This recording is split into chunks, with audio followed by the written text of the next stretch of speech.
Hola, ¿qué tal amigos? Nos encontramos en el día de hoy, en otra oportunidad, ahora para hablar sobre nefrología. Como podrás ver en este mapita, estamos hablando sobre aquí, injuria renal aguda, enfermedad renal crónica, la diferencia entre nefrótico versus nefrítico y algunas alteraciones hidroelectrolíticas, ¿ok? Entonces, vamos a darle con todo. Vamos a arrancar con lo que es AKI versus RC, y desde ya te digo que AKI, como dice su propio nombre, es algo agudo.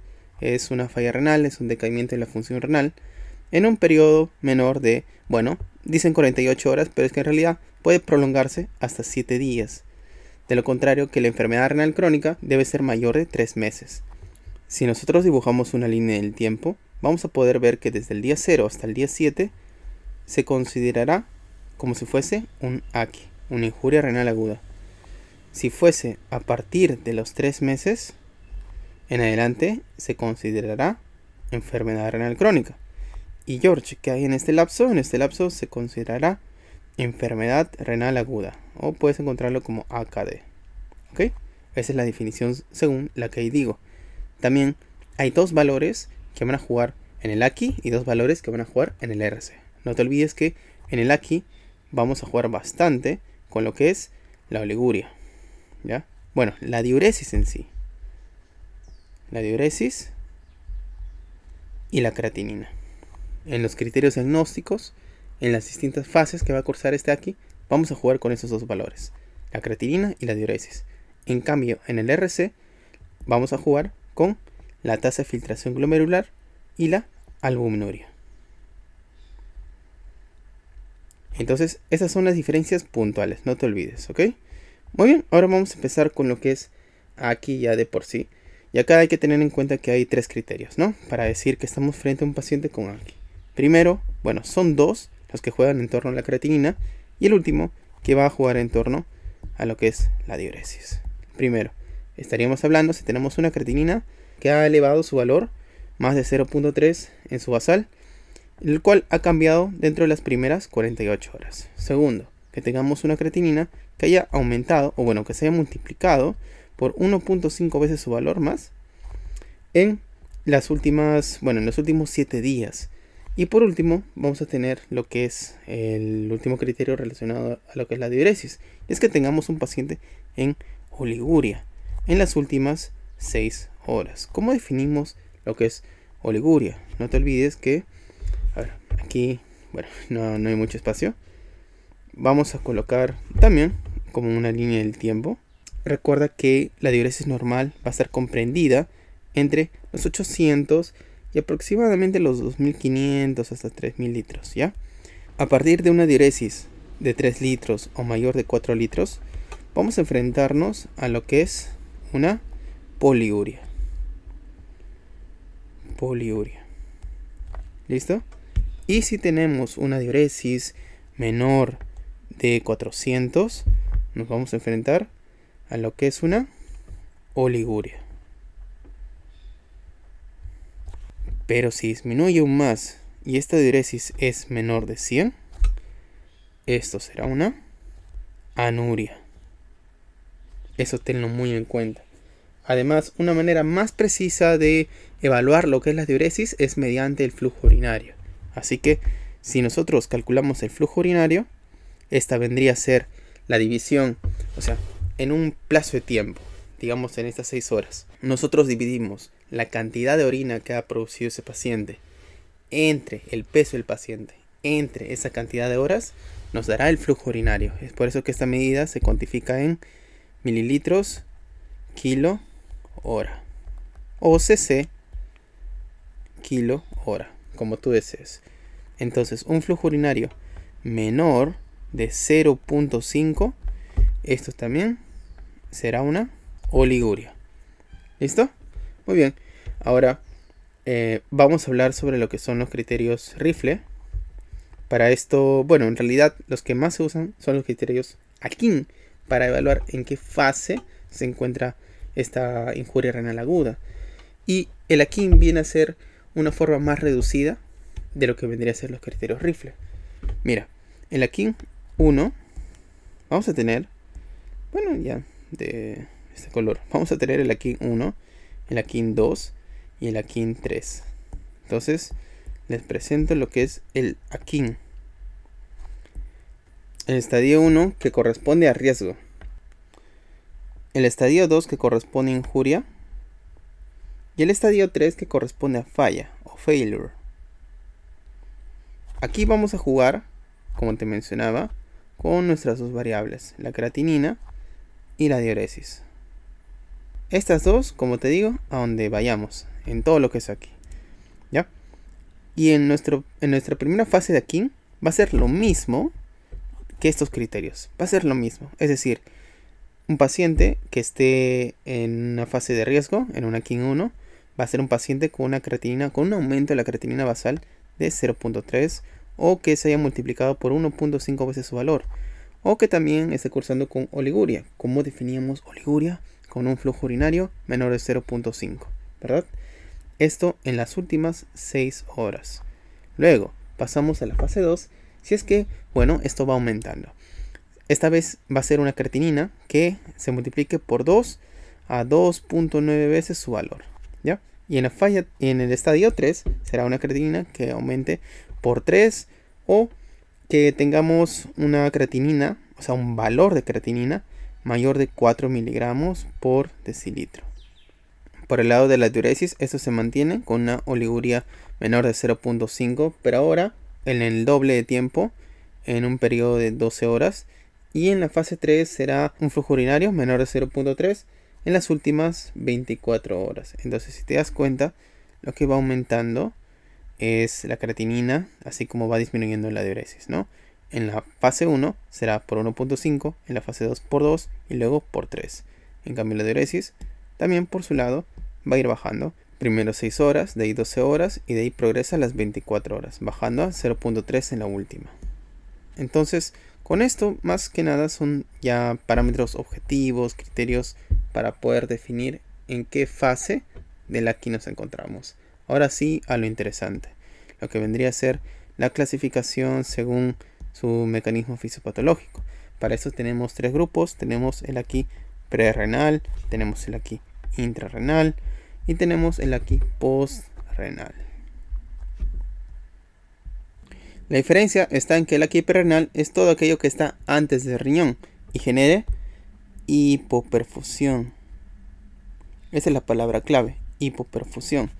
En el aquí intrarrenal va a ser todo daño directo al mismo riñón. Entonces, esto es una lesión, un daño directo.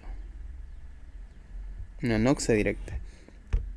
Y por último, el postrenal viene a ser una obstrucción después del riñón. ¿Ok? Esas son las palabras claves. Tenlas bastante en cuenta. Entonces, empezando por el aquí perrenal, una hipoperfusión. Recordemos que existe una arteria renal, la cual llega e irriga a nuestros riñoncitos. Entonces, puede ser aquí cualquier afección que comprometa tanto la volemia. Acá estamos hablando de pacientes con alguna hemorragia profusa, sangrados profusos, pacientes con disminución del volumen efectivo, pacientes deshidratados. Y acá, como uno se puede deshidratar, digamos que sea un paciente anciano que ha cursado con un cuadro de gastroenteritis, con diarreas, con vómitos, y pues poco a poco ha empezado con retención nitrogenada, típico caso de aquí prerrenal. También puede ser un paciente el cual ha recibido un disparo, una lesión por PAF, y está ya comprometido una arteria de gran calibre, como puede ser la arteria femoral. Ha empezado a desangrarse, una hemorragia profusa, y esto poco a poco ha generado retención nitrogenada, una aquí prerrenal. ¿Qué más?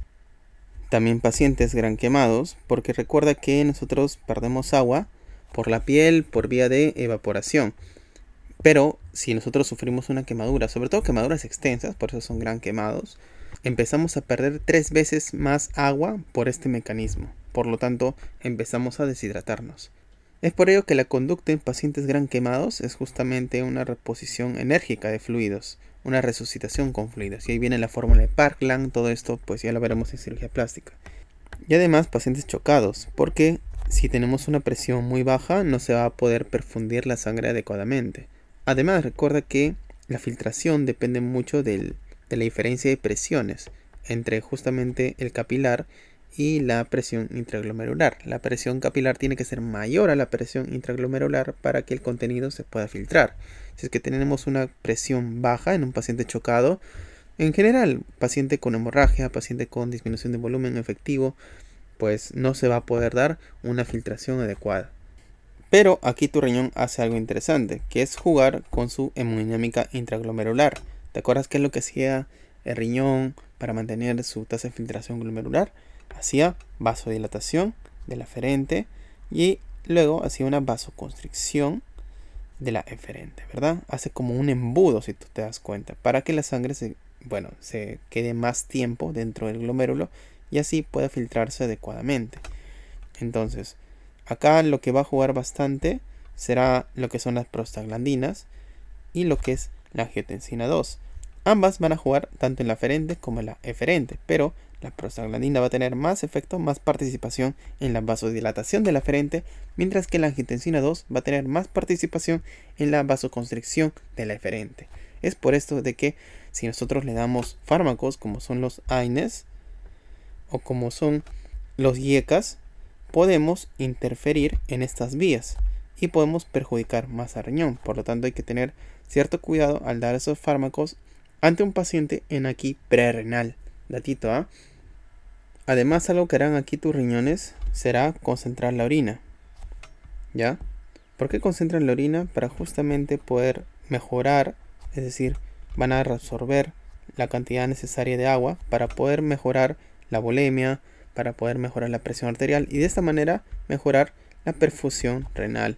Es por eso que nosotros, cuando vamos a hablar de los criterios de prerrenalidad, vamos a tocar algunos parámetros como es el FENA. Un FENA menor del 1%, porque para reabsorber este agua, lo que hacen los túbulos será reabsorber sodio.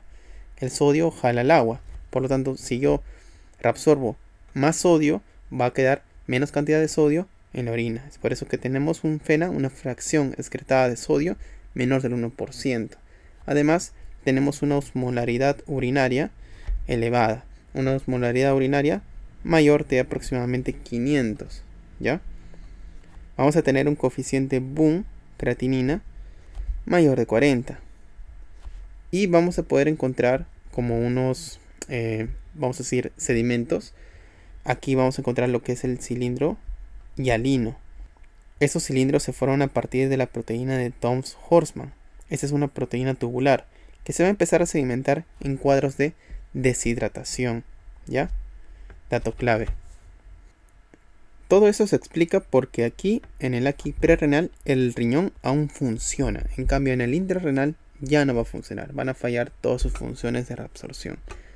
Ahora, aquí en el aquí intrarrenal podemos hablar de un daño en las distintas partes de la nefrona. Por ejemplo, si estamos frente a un daño en el glomérulo, podemos estar hablando de una glomerulonefritis. Si es que tenemos un daño a nivel de los túbulos, vamos a estar hablando de una de una necrosis tubular aguda. Si es que tenemos igual, ya sea un daño a nivel de los túbulos y que compromete el intersticio, será una nefritis tubulointersticial. Y si tenemos un daño en el componente vascular, pues aquí están las patologías vasculares, típicamente las vasculitis. Acá hay que tener en cuenta que la más frecuente es la necrosis tubular aguda, en el 80% de los casos. Acá, si me preguntan cuál es la causa de aquí más frecuente en el extrahospitalario, esta es la más frecuente, el aquí prerrenal, porque son los típicos pacientes. Todas las patologías se dan en un contexto extrahospitalario, en la comunidad. Pacientes grandes quemados, deshidratados, con diarreas, vómitos, ¿ya? Pero si me preguntan cuál es el más frecuente en el contexto hospitalario, es una necrosis tubular aguda, ¿ya? Ahora, esta necrosis tubular aguda puede ser de dos tipos. Puede ser una necrosis tubular aguda tipo tóxica, o una necrosis tubular aguda por mecanismo isquémico. La isquémica viene a ser, una evolución de la aquí prerrenal. Viene a ser una aquí prerrenal que no se ha tratado y ha evolucionado a más de 48 a 72 horas. Y se ha vuelto, pues justamente, ya un daño per se en el mismo riñón. Así que acá te pongo aquí prerrenal. En cambio, la tipo tóxica viene a ser por exposición a algún tóxico. Esos tóxicos pueden ser exógenos como pueden ser endógenos. Si hablamos de los exógenos, Por ejemplo, acá tenemos varios. Primero, ¿cuál es el antibiótico típicamente nefrotóxico y que también puede ser ototóxico? Son los aminoglucósidos. ¿Qué más? Otros fármacos. Un antineoplásico, el cisplatino. ¿Qué más? Si te dicen un paciente varón con diabetes mellitus, hipertensión, que presenta enfermedad coronaria y va a una prueba imagenológica, como es la coronariografía, y que luego de esta prueba haya pasado 48 horas y haya empezado con, pues, clínicas de decaimiento, náuseas, vómitos y retención nitrogenada. ¿Eso en qué consiste? Eso es una nefropatía por contraste. Una nefropatía por contraste típicamente en algún paciente con algún factor de riesgo. Puede ser diabetes mellitus, hipertensión arterial. O sea, que ya sepa que tiene el riñón un poquito dañado. Y que, pues, luego de la exposición de esos contrastes, también en un medio de deshidratación, el riñón, los túbulos empiezan a sufrir. Y típicamente pasado las 48 horas, ¿ya? Es donde empieza la clínica del AQI intrarrenal, ¿ya? En realidad, la nefropatía por contraste viene a ser un mix entre un AQI perrenal y un AQI intrarrenal. Ojo. Y ahora, si yo hablo de algunos tóxicos endógenos, voy a destacar, por ejemplo, el paciente con alguna crisis hemolítica, porque la hemoglobina es también nefrotóxica a nivel de los túbulos. ¿Qué más? El ácido úrico.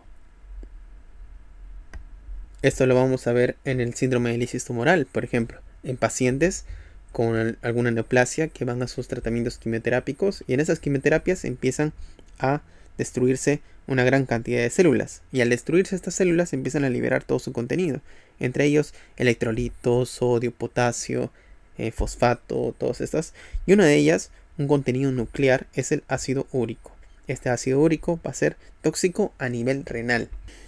¿Qué más? Vamos a tener la mioglobina, ¿ya? La mioglobina, que es la prima de la hemoglobina. Esta mioglobina en pacientes que sufren síndrome de aplastamiento o rhabdomiólisis, es decir, que existe una necrosis excesiva de tejido muscular. Al romperse estos miocitos, estas fibras musculares, empiezan a liberar lo que es la mioglobina, lo cual viene a ser tóxica a nivel tubular. Y ahora si yo hago acá, a ver, voy a acomodarlo un poco mejor. Si yo hago aquí la diferencia entre los criterios de perrenalidad, estos que hemos hablado en el AQI perrenal versus lo que vamos a encontrar en un AQI intrarrenal, será un FeNA mayor al 2%, porque aquí el riñón, como te digo, ya no funciona adecuadamente. Entonces ya no va a tener la capacidad de concentrar orina, por lo tanto va a excretar sodio de por sí. Además, la osmolaridad urinaria va a ser disminuida porque va a perder esa capacidad una vez más de concentrar la orina. Va a ser una orina poco concentrada. Y además un coeficiente de buncreatinina menor de 20. Acá viene algo que siempre me ha generado duda. Y es por qué rayos el AQI perrenal tiene mayor retención nitrogenada, entre comillas, que el AQI intrarrenal. Y es que digo mayor porque tú sabrás que uno de los mecanismos por el cual se reabsorbe agua, aparte de reabsorbiendo sodio, es reabsorbiendo urea. La reabsorción de la urea también conlleva de que se pueda reabsorber agua. Entonces, lo que va a ocurrir en el AQI perrenal es que además de reabsorber sodio, también reabsorbe urea.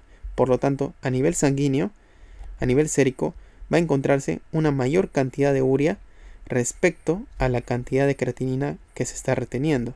Por lo tanto, yo al realizar este coeficiente voy a tener un valor mayor de 40, cosa que no ocurre en el AQI intrarrenal, porque una vez más esta pierde sus funciones. Por lo tanto, ya no va a reabsorber adecuadamente esta urea como mecanismo de compensación. Por lo tanto, se van a equiparar ambos coeficientes y el coeficiente va a ser menor de 20. Eso es algo muy interesante. Ahora, también acá el sedimento ya no serán cilindros hialinos, sino serán los cilindros granulosos. Los cilindros granulosos, como dice su propio nombre, granos, viene a ser pues por parte de estos túbulos que frente al daño generan apoptosis, así que se forman distintos corpúsculos, distintos restos, y son estos restos los que se empiezan a depositar, se empiezan a sedimentar, formando estos cilindros granulosos. Algo también que comentar aquí es la nefritis tubulointersticial. Acá lo voy a poner. Esta NTI viene a ser prácticamente una reacción de hipersensibilidad. Acuérdate que es una hipersensibilidad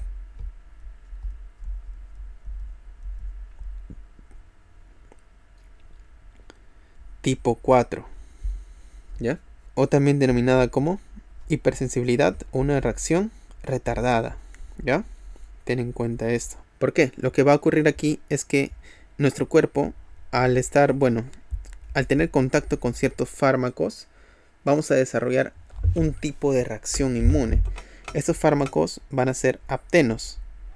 Un apteno es una molécula que por sí sola no genera una reacción inmune, pero al unirse con alguna proteína, como es el caso de los fármacos, porque los fármacos usualmente no viajan solos, esta unión va a generar, esa unión sí es la que va a generar una respuesta inmune. Esto va a ocurrir en fármacos como son las penicilinas, las sulfas y los AINES, ¿ya? Estos van a generar una reacción inmune, por eso es que también algunos proponen como cierto mecanismo alérgico. Y pues lo que vamos a encontrar en estos pacientes será el típico paciente que pues tras el tratamiento con algún antibiótico o con el tratamiento con AINES, ojo que los AINES pueden generar daño renal por distintos mecanismos. Tenemos por el lado prerrenal, tenemos por el lado intrarrenal, porque los AINES también son nefrotóxicos, también tenemos la NTI. Entonces como que los AINES y el riñón no se llevan muy bien, ¿ya? La cuestión es que ya, este paciente, el cual ha recibido tratamiento por algún fármaco, luego de una semana ha estado con clínica de náuseas, vómitos, porque la clínica de Lackie es inespecífica, y se le ha encontrado retención nitrogenada. Y además en el examen de orina han encontrado algo muy interesante, lo que es la eosinofenoluria, o también cilindros eosinofílicos, ¿ya? En otras palabras, esto se puede considerar una piuria estéril, porque justamente tienes glóbulos blancos en la orina, pero no tienes bacterias. Esto corresponde a un NTI. Entonces, si te viene este caso, ya sabes que se trata de una nefritis tubulointersticial, ¿ya? Ahora, por último, el aquipos-renal. Y acá, como te mencionaba, se debe típicamente a una clínica de obstrucción. Recuerda que la causa más frecuente en varones, ¿ya?, es la hiperplasia benigna de próstata, porque justamente la próstata se ubica acá abajito. Y una obstrucción de la parte de la uretra prostática va a generar de que la orina poco a poco se empiece a retener, se empiece a acumular, generando justamente un acúmulo retrógrado afectando a ambos riñones. Para que se dé un aquipos-renal tiene que ser una obstrucción que pueda comprometer ambos lados, ambos riñones, ¿ya? En el caso de que el paciente sea monorreno, pues ahí sí va a destacar los cálculos renales. Un cálculo a nivel del uréter en un paciente monorreno sí va a poder generar un aquipos-renal. Además, estos riñones poco a poco se van a ir acumulando, se va a ir llenando de orina. Lo que tú vas a poder ver en una ecografía rápidamente será la hidronefrosis. Y acá lo que vas a tener que hacer será poner una sonda vesical para rápidamente mejorar la obstrucción. Pero si es que la obstrucción es más que nada por un uréter, es algo pues mucho más arriba, lo que tendrás que hacer obligado será una nefrostomía para poder liberar justamente la presión ejercida por toda esa orina, para poder vaciar justamente todo este cáliz que está lleno de orina. El aquipos-renal también tiene una evolución muy interesante, ya que si te das cuenta todo esto es un mecanismo retrógrado. Lo que primero se van a afectar serán las funciones tubulares, porque justamente se va a ir acumulando la orina poco a poco, la vejiga, en el uréter, luego los cálices, pelvis, y a nivel tubular, justamente tú sabrás que las funciones tubulares van a, en general, casi todas las funciones que comprometan algunos capilares y trasvasación de algunas moléculas o elementos, dependerá mucho de la gradiente de presiones, así como de la gradiente electroquímica. La cuestión es que aquí vamos a necesitar una correcta presión intratubular para que se pueda dar una correcta secreción o excreción de algunos solutos. Y si tenemos aquí una gran cantidad de orina, la presión hidrostática a nivel intratubular va a ser muy elevada, interfiriendo con todas estas funciones. más adelante este acúmulo de orina va a llegar a lo que es el glomérulo. Y al llegar al glomérulo, como yo te comentaba, para filtrar adecuadamente lo que vendría a ser la sangre, necesitas un juego de presiones adecuado entre la presión intracapilar y la presión intraglomerular. Si yo tengo un glomérulo que está totalmente lleno de orina, pues lógicamente la presión intraglomerular va a estar muy elevada, generando que no se pueda dar una filtración adecuada. Por lo tanto, la alteración de la función de la filtración va a ser posterior, va a ser tardía. Primero se afectan las funciones tubulares y posteriormente las funciones intraglomerulares. Eso es algo muy interesante dentro de la fisiopatología del equipo renal. Muy bien. Ahora, pues el manejo en general de todas va a depender de cada una de sus etiologías. Usualmente es el tratamiento de soporte, hidratar al paciente, retirar algunos fármacos que son nefrotóxicos. Si es un equipo renal, ponerle lo que es una sonda vesical. En caso de que no entre, pues ni modo, una talla vesical. Y como te mencionaba, tratar la patología de fondo. Entonces me parece que allí ya quedó bastante claro lo que es el AKI. Ahora vamos a hablar sobre enfermedad renal crónica. Acá recuerda que vamos a estar hablando sobre un deterioro de las funciones renales, la cual se va a ver representada como una caída de la tasa de filtración glomerular a niveles menores de 60. Y esto, como te mencionaba, en más de 3 meses. Además, se tiene que encontrar alguna evidencia de daño renal.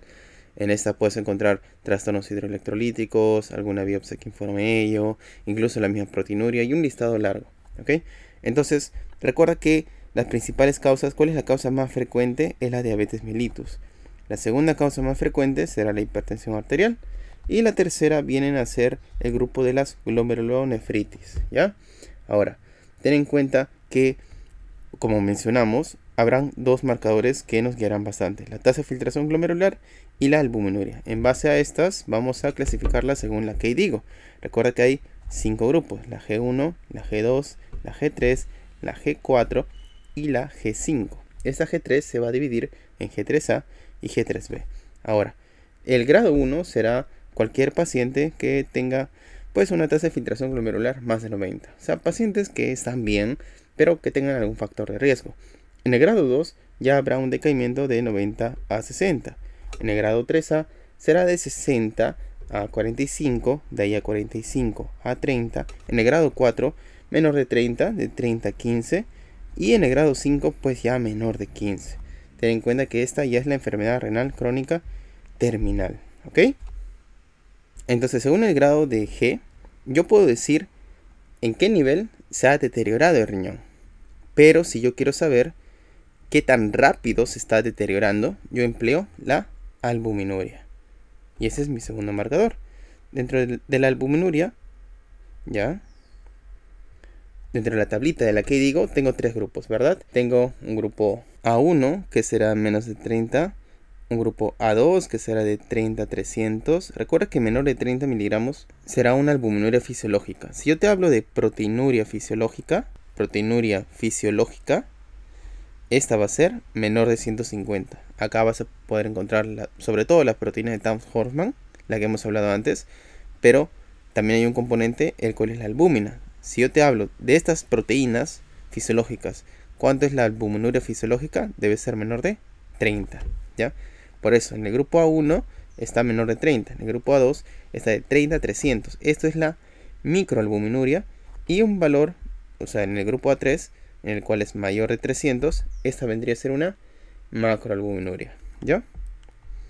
Entonces, mientras más albuminuria exista, más rápido se está deteriorando el riñón. Y pues se menciona que, ahora, según cada grado, se van a ir expresando ciertas manifestaciones clínicas. Por ejemplo, cuando ya estamos hablando de una RC, es decir, a partir de un grupo G3A, ya yo estoy viendo que el paciente ya está entrando en una enfermedad renal crónica per se. Acá es donde se verá manifestaciones como lo que es la hipertensión arterial y además lo que es la anemia, poco a poco, ¿ya? Esta anemia, bueno, en ese punto es más que nada por la caída de la EPO. Si yo te hablo sobre anemia en el enfermo renal crónico, recuerda que se debe a varios mecanismos, ¿ya? Acá en una esquinita. Primero, recuerda que esta anemia es normo-normo, ¿ya? Es normocítica, normocrómica. Segundo, que se debe a varios mecanismos. Uno de ellos es la caída de la EPO. Recuerda que la eritropoyetina se sintetiza en el riñón. Y pues esta es la que logra, o sea, se sintetiza a nivel de las células intersticiales, peritubulares. Y esta es la que justamente beneficia, genera lo que es la eritropoiesis. Entonces, si hay una caída de la EPO, hay menos producción de eritrocitos. Segundo, que recuerda que esta RC es una enfermedad crónica y existe algo llamado anemia por enfermedad crónica, en la cual básicamente disminuye la absorción de hierro, se secuestra hierro a nivel de los macrófagos, de algunos tejidos como es el hígado, esta anemia mediada por la lepsidina. Pues básicamente existirá al final menos hierro disponible a nivel sanguíneo, por lo tanto se va afectada la producción de eritrocitos. Y tercero y cuarto en general, viene a ser por la uremia misma, porque imagínate, estos eritrocitos están nadando en una sangre urémica, por lo tanto van a tener menos vida media. Además, la médula ósea roja se va a ver afectado por este estrés en general de la uremia, produciendo menos eritrocitos y además eritrocitos con menos vida media. Cuando lleguemos a lo que es el grupo G3B, acá menor de 45, es donde se empezará a expresar la enfermedad renal ósea, ¿ya? Este trastorno del calcio. ¿En qué consiste? Pues recuerda que a nivel de riñón, ¿ya?, se va a dar lo que es la activación de la vitamina D3, es decir, la D2 va a pasar por la alfa-1 hidroxilasa y se va a transformar en D3. Esta D3 lo que logra es la reabsorción de calcio a nivel intestinal. Y además el mismo riñón va a perder calcio porque va a perder justamente sus funciones de reabsorción. Por lo tanto, en el cuerpo va a existir menos niveles de calcio. Estos niveles bajos de calcio estimularán a la paratiroides. Entonces, se va a secretar más PTH con la intención de reabsorber, que el hueso libere calcio. Pero lo que hace la PTH es que el hueso no solamente libere calcio.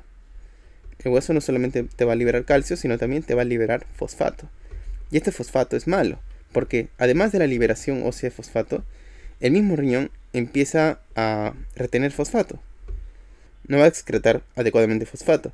Y este fosfato que se va a ir acumulando, recuerda que también el fosfato y el calcio son muy amigos. Cuando se encuentran juntos, de manera libre, se van a juntar, se van a sedimentar, se van a depositar. Entonces, si yo tengo niveles altos de fosfato en sangre, el poco calcio que estoy intentando recuperar se va a sedimentar, se va a unir a este fosfato. Por lo tanto, se va a consumir este calcio libre cada vez más y más y más. Por lo tanto, estos pacientes van a entrar en un cuadro de hipocalcemia. Hipocalcemia que va a ser un estímulo para que exista un hiperparatiroidismo secundario. Recuerda que la principal causa de hiperpara secundario es la RC. Y justamente este hiperpara lo que va a lograr es que también se libere fosfato.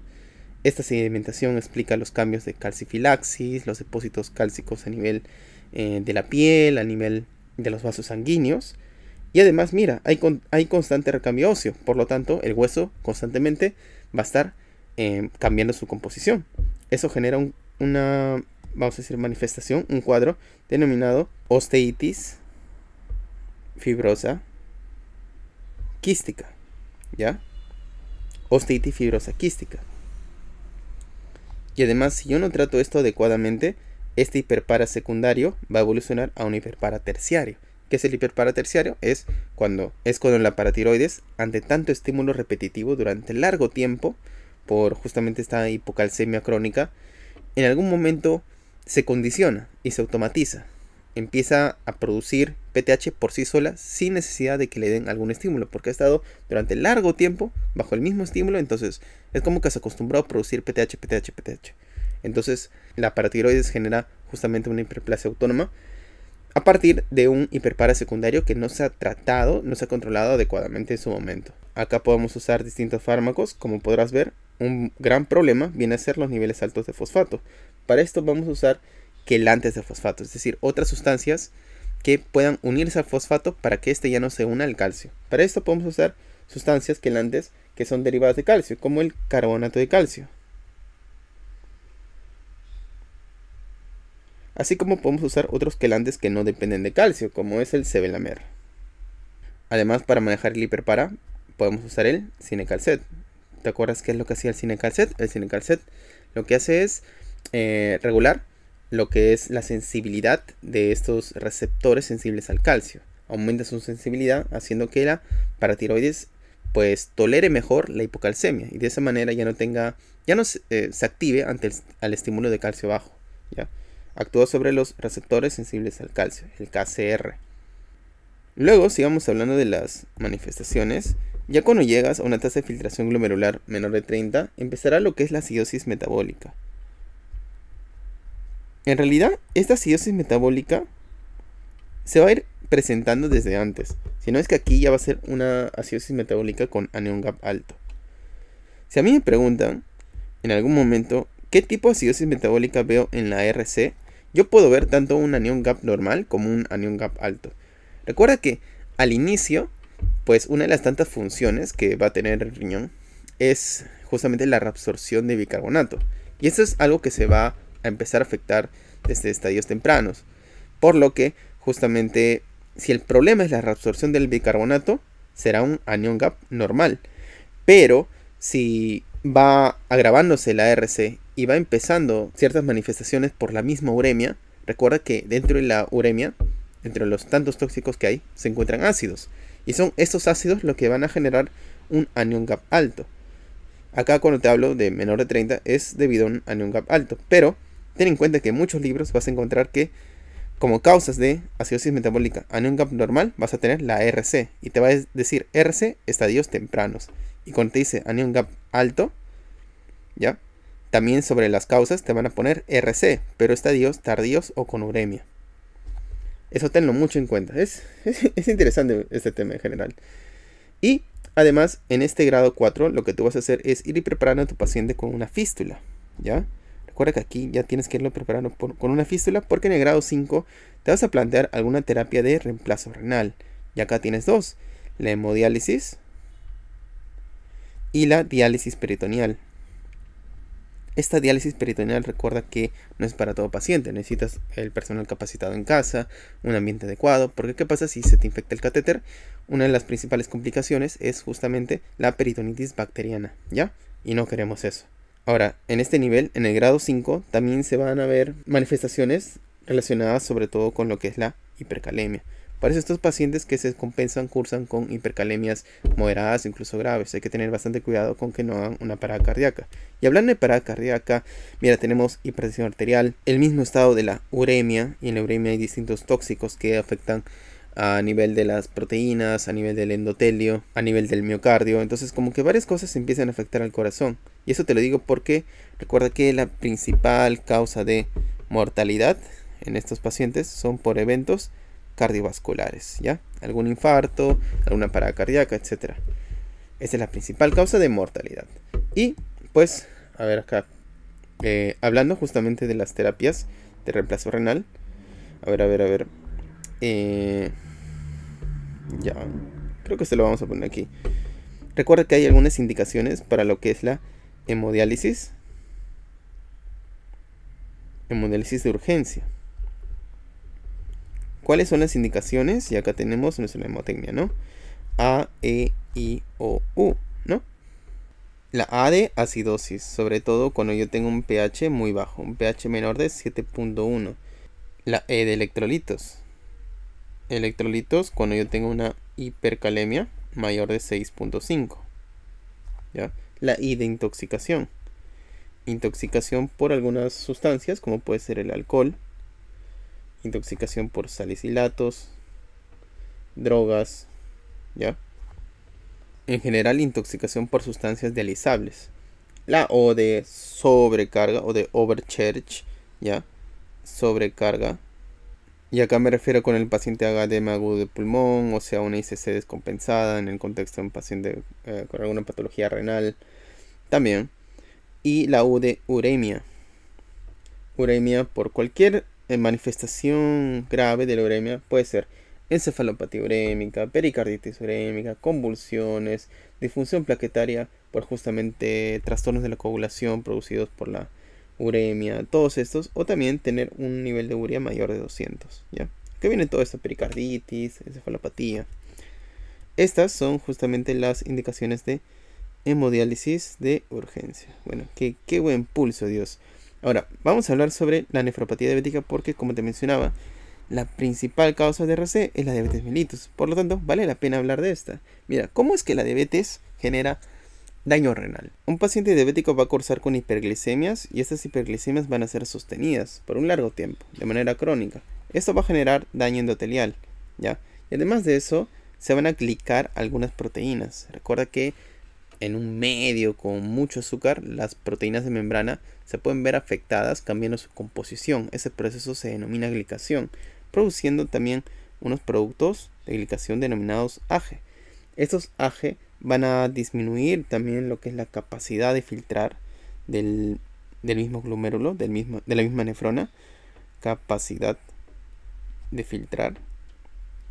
Y además, al estar pues justamente en un medio con mucha glucosa, genera que el riñón trabaje más. Existe un estado de hiperfiltración. Esto estresa a la nefrona. Este genera cierto estrés oxidativo, generando daño. Poco a poco se va esclerosando, se va haciendo más dura, se van desprendiendo los podocitos, produciendo lo que es la proteinuria. Y pues así es como, colorín colorado, se termina produciendo esta nefropatía diabética. Ahora, justamente como te comentaba, mira, acá vamos a dibujar algo muy interesante que va a ser como una gráfica, ¿ya? ¿Cómo va progresando esto? Esta nefropatía diabética va a consistir en 5 estadios, ¿ya? A ver, 1, 2, 3, 4 y 5. El primer estadio se denomina como un estadio de hiperfiltración, por justamente como te comentaba, en estos pacientes, al tener mucha glucosa, el riñón va a tener que trabajar más. Entonces, esta barra negra va a ser la tasa de filtración glomerular y la de abajo va a ser la albuminuria. Como te digo, estos dos van a ser tus marcadores hasta el fin. En esta hiperfiltración vas a llegar a tener una tasa de filtración glomerular mayor de 140, ¿ya? Y además, como el riñón está trabajando mucho, vas a ver en una ecografía que va a cursar con riñones grandes. Los riñones van a aumentar de volumen. Pregunta: ¿cuáles son las nefropatías que cursan con riñón grande? Las causas de RC con riñón grande. ¿Ya? Aquí una nemotina que a mí me encantó es justamente el tombo. Es un policía con múltiples amigos diabéticos. El tombo de trombosis, ¿ya? Trombosis venosa renal. Es un policía de poliquistosis renal, con múltiples de mieloma múltiple, amigos de amiloidosis, diabéticos, de nefropatía diabética, ¿no? Entonces, estas enfermedades son las que van a cursar con riñones grandes, causas de RC con riñones grandes. Ahora, justamente acá al inicio va a existir un aumento de la tasa de filtración glomerular mayor a 140. Luego de esto, poco a poco, debido a esta hiperfiltración, el riñón empiezan a haber cambios tróficos, empieza a existir una hipertrofia como mecanismo compensatorio. Porque imagínate un riñón que está trabajando, es como que tú hagas ejercicio constantemente, entonces tu músculo se hipertrofia. Algo muy similar ocurre aquí. Esta remodelación de la nefrona, sobre todo a nivel glomerular, genera hipertrofia, genera que se engruese la membrana basal glomerular, esclerosis, se desprenden los podocitos y poco a poco justamente van pasando las proteínas. Es por eso que al inicio existirá una microalbuminuria intermitente, luego se volverá una microalbuminuria persistente, para posteriormente volverse ya una macroalbuminuria de igual manera persistente. Entonces el 2, 3 y 4, en el 2 será una microalbuminuria intermitente, el 3 será una microalbuminuria persistente y en el grado 4 será una macroalbuminuria de igual manera persistente. Si yo te digo, mira, que tengas que aprenderte 3 estadios, será el 1 y el 3 y el 5, a mi parecer. El 1 porque es la hiperfiltración y el riñón va a estar grande. El grado 3 es la microalbuminuria persistente y acá ya se denomina como una nefropatía. Esta va a ser una... no encontré un colorcito bonito. Una nefropatía incipiente. El grado 4 ya es una nefropatía establecida, ¿ya? Y es aquí donde justamente empieza a elevarse la presión arterial de manera significativa. Y el grado 5 ya pues es la enfermedad renal crónica terminal. ¿Ok?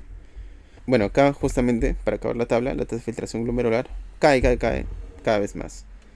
Ya.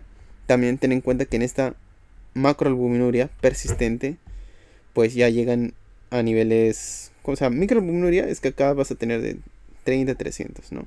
Y de acá vas a tener más de 300. Y esta poco a poco va a llegar a un rango nefrótico. La principal causa de síndrome nefrótico secundario viene a ser la nefropatía diabética. Y esta viene a instaurarse en un grado 4, ¿ya? Entonces, ahí, para no marearnos. Cosas claves de la nefropatía diabética es que el grado 1 es el grado de hiperfiltración. Ese grado donde vas a encontrar riñones grandes. Si yo te pregunto, ¿qué grado es la nefropatía incipiente? Es el grado 3, la microalbuminuria persistente. ¿En qué grado se empieza a elevar la presión arterial? Eso es confuso porque alguna bibliografía también dice en el grado 3 que se empieza a elevar la presión arterial, pero de manera significativa la presión arterial va a estar elevada y va a ser resistente de por sí en el grado 4, ¿ya? ¿En qué estadio la nefropatía diabética se considera un síndrome nefrótico? Es en el grado 4, en la macroalbuminuria persistente o establecida. Y pues el grado 5 es el final, ¿no? La RC terminal, ¿ok? Entonces, eso sería en torno a RC. No es tan complicado. Ahora, al final de este apartado de nefrología, sobre nefrótico y nefrítico. Acá, para que tengas en cuenta, el síndrome nefrótico significa un daño epitelial. Este es un daño epitelial, justamente a nivel de los pocitos. En cambio, el síndrome nefrítico viene a ser un daño endotelial. Ya, este es un daño endotelial. Y eso explica, pues, justamente su triada, porque si es un daño a los pocitos, lo que se va a ver afectado es justamente la filtración de proteínas. Estos pacientes van a cursar con una gran proteinuria. Me refiero a una proteinuria mayor de 3.5 gramos al día. Ojo, gran proteinuria, porque el nefrítico también cursa con una proteinuria. Ahora, también va a cursar con dislipidemia y lipiduria. Y debido a esto es que se va a encontrar cierto sedimento, el cual es los cilindros grasos, ¿no? Listo. Ahora, en el síndrome nefrítico, lo que vas a encontrar más que nada será un daño más inflamatorio. Estos pacientes van a cursar con hipertensión arterial, con AQI, ¿ok? También vas a encontrar lo que es la hematuria. O sea, nefrítico es proteinuria más hematuria. Y también, pues, su sedimento va a ser justamente un sedimento activo, el cual es los cilindros hemáticos. Entonces, haciendo un pequeño recuerdo, si yo te digo cilindros grasos, es nefrótico. Si yo te digo cilindros hemáticos, es nefrítico. Si yo te digo cilindros hialinos, ¿tú qué me dices? Me dices AQI prerrenal o cualquier deshidratación. Si yo te digo cilindros granulosos, ¿tú qué me dices? AQI intrarrenal. Si yo te digo sedimento telescopado, ¿tú qué me dices? Nefritis lúpica, por LES. Si yo te digo cilindros serios, ¿tú qué me dices? RC. Si yo te digo piuria estéril, pueden ser dos cosas, ¿verdad? Puede ser una NTI o puede ser TB urogenital. Acá no estamos hablando del LES, vamos a salirnos un poco del tema ya. Estamos hablando de la nefritis lúpica. Y esta nefritis lúpica, o sea, todo paciente con LES, aproximadamente el 60 al 75% va a cursar con una alteración en el sedimento urinario, en el examen de orina, ¿ya? Que nos puede indicar cierto grado de nefritis lúpica. Recuerda que hay 5 tipos, entre los cuales, si yo te pregunto cuál es el más frecuente es el tipo 4, ¿ya? Este es el tipo de proliferativa difusa. Y si yo te pregunto, ¿Cuál es el más frecuente en asintomáticos? O sea, del grado de nefritis lúpica en el cual el paciente no va a cursar con ni una alteración.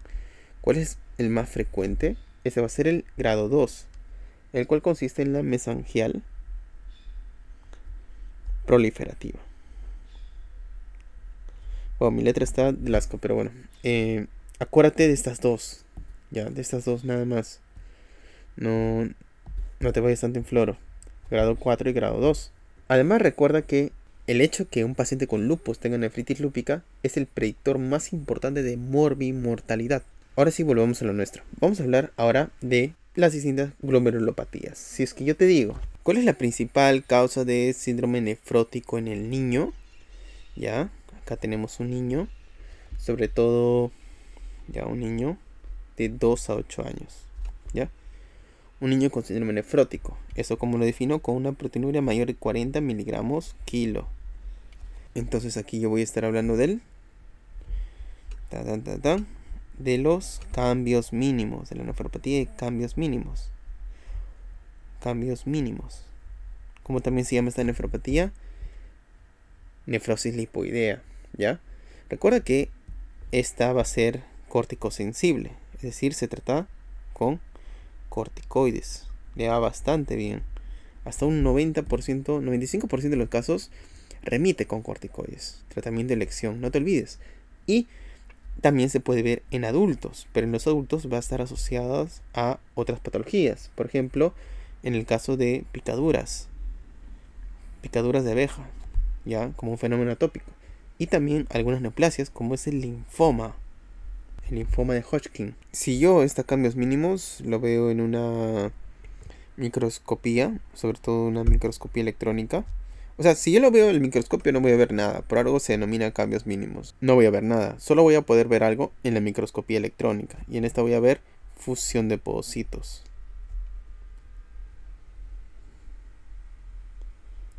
Ahora, la otra glomerulopatía. Si yo te digo, ¿cuál es la glomerulopatía que voy a encontrar en un paciente como paraneoplásico de cáncer de pulmón, en un paciente con lupus, en un paciente con hepatitis B?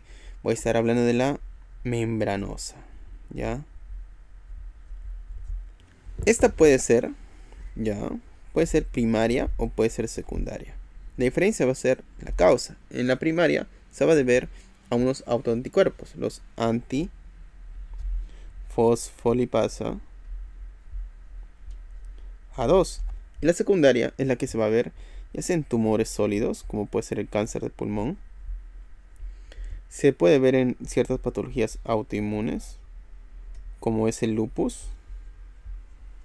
Y se puede ver también en infección por algunos virus, como es el virus de hepatitis B, ¿ya? Pero si yo te digo virus de hepatitis C, esta va a ser una que vamos a ver acá, que es la membrano proliferativa, ¿ya? Hepatitis B, membranosa. Hepatitis C, membrano proliferativa, ¿ya? La tipo 2 sobre todo. En esta glomerulopatía será donde yo encuentre los depósitos subepiteliales densos, ¿ya? Depósitos subepiteliales densos. Y pues adquirirán la forma, ¿no? La típica de cúpula y espigas. Si te digo cúpulas y espigas, es membranosa, ¿ok? Ahora, luego voy a tener la otra glomerulopatía, la que se da en VIH, obesidad, alcohólicos. ¿Esta cuál va a ser? De que justamente se debe a un mayor funcionamiento del riñón, la focal y segmentaria. Esta, para no hacerla larga, será, si a mí me dicen, un paciente con las 4 H's, ¿ya? ¿Cuáles son las 4 H's? La H de VIH, la H de obesidad, la H de alcohol, de OH, y la H de heroína. Además está la H de hipertensión arterial, ¿ya? Y en pacientes que son monorrenos. ¿Cuál es la glomerulopatía de pacientes monorrenos? Aquellos que tienen un riñón. es la focal y la segmentaria, porque se entiende que va a trabajar más y más y más, ¿ya? Además, ten en cuenta que esta es la que más va a recurrir en trasplantados. Luego voy a tener la membrana proliferativa. Esta membrana proliferativa, pues puede ser tipo 1, tipo 2, tipo 3, pero más que enredarnos más, yo quiero que tengas en cuenta que la pongo en el medio porque se presenta tanto como un síndrome nefrótico y a la vez como un síndrome nefrítico. Quiere decir que presenta una proteinuria en rangos nefróticos mayor a 3.5, pero a la vez también va a presentar hematuria. Y ahora vamos a hablar sobre los nefríticos, y acá vamos a tener dos importantes. Por un lado, yo te voy a decir que tengamos al paciente que ha cursado con una faringitis o con una infección en la piel, con un impétigo, y de esta faringitis, 1 a 2 semanas después, ha presentado hematuria. O de este impétigo, 3 a 4 semanas después, ha presentado igual hematuria. ¿Acá de qué voy a estar hablando? Esta será la posinfecciosa. Y esta posinfecciosa, la más frecuente es la postestreptocócica. Posinfecciosa porque se puede dar por cualquier bacteria, incluso virus, pero la más frecuente es por el Streptopiógenes, ¿ya?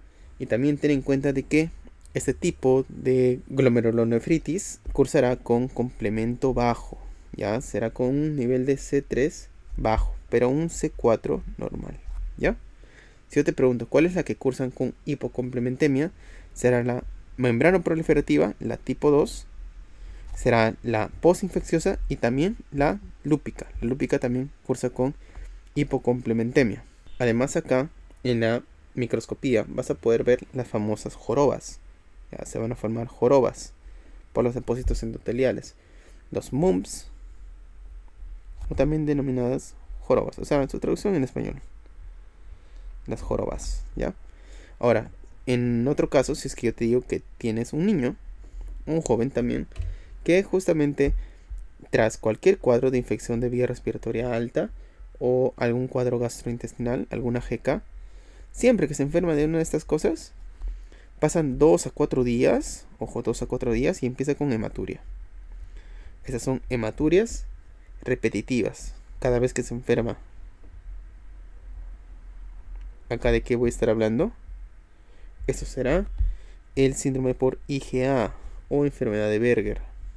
Esta es la causa de hematuria más frecuente, ¿ya? Sobre todo en niños jóvenes. Como puedes ver, cualquier infección que justamente comprometa mucosas, ya sea la del sistema respiratorio o ya sea del tracto gastrointestinal, pues se activa y empiezan con los depósitos y genera estas hematurias repetitivas. Esta es la causa, bueno, el síndrome nefrítico primario más frecuente. Y por último, vamos a tener un grupo de las famosísimas, las glomerulonefritis rápidamente progresivas. Y acá vamos a tener 3 grupazos, ¿no? El grupo 1, el grupo 2 y el grupo 3. El grupo 1 son justamente las debidas a la anti-GBM, antimembrana basal glomerular. Acá va a estar nuestra enfermedad de Goodpasture, ¿no? La Goodpasture. El Goodpasture es la enfermedad pulmón-riñón, ¿ya? Aquella que puede presentar hemoptisis y hematuria. Recuerda que ante la inmunofluorescencia, bueno, esto lo voy a poner más bonito, porque de verdad está muy encogido, ¿ya? Recuerda que esta va a tener un patrón lineal, ¿ya? Un patrón lineal a la inmunofluorescencia, porque todos estos anticuerpos se van a adherir a la membrana, formando una línea uniforme. Por eso el depósito es lineal. El patrón es lineal, perdón. Y en el grupo 2 vamos a tener aquellas por complejos inmunes. Y acá la que destaca va a ser la lúpica, el LES. Justamente este LES va a tener un patrón no lineal, sino granular. ¿Ya? Porque se puede ver depositado en distintos niveles, formando como si fuesen pequeños gránulos. No es una línea uniforme. Y en el grado 3 vas a tener a las pausoinmunes. Y estas pausoinmunes, recuerda que son las vasculitis. Acá en esta glomerulonefritis vas a encontrar en una biopsia no la joroba, sino lo que debes buscar es tu media luna. Ya, las semilunas. Estas medias lunas de rápido crecimiento, ¿ya? Eso es propio de la biopsia de estas. Muy bien, ahora Ya ves, si te das cuenta son datos bien puntuales que debes tener en cuenta por cada glomerulonefritis.